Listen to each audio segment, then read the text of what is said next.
Mga kapartner, alamin natin ang pinakabagong update sa pangangampanya ng mga tumatakbong senador ngayong nalalapit na eleksyon.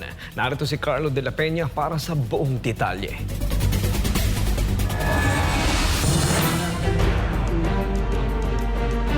Apat na putsyam na araw na lang bago ang inaabangang halalan sa Mayo 12, kaya't mas pinaiigting ng mga kandidato ang kanilang pangangampanya.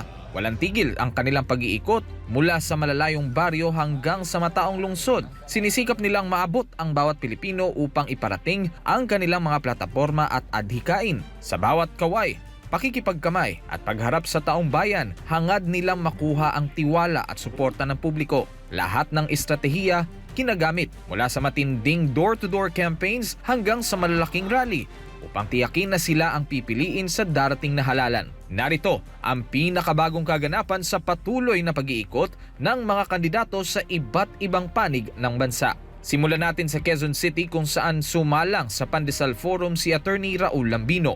Dumalo naman sa flag raising ceremony sa Parañaque City si Kiko Pangilinan.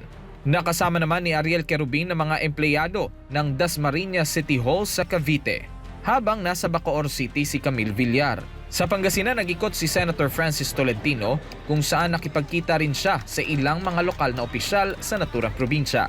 Sa Muntinlupa City naman nangampanya si Rodante Marcoleta nitong linggo.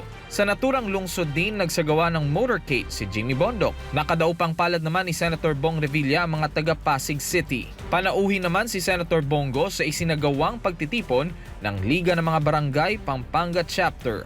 Sa May Kawayan, Bulacan naman nangampanya si Eric Martinez. Bumisita naman si Allen Capuyan sa Pili, Camarines Sur, habang nag-ikot sa Romblon si Bonifacio Busita nitong weekend.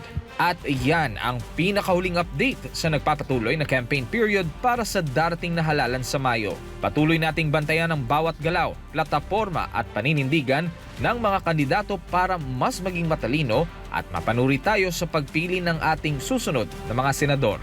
Para sa mas marami pang updates, manatiling nakatutok dito lamang sa SMNI News. Para sa Diyos at sa Pilipinas kong mahal, Carlo de la Peña, SMNI News.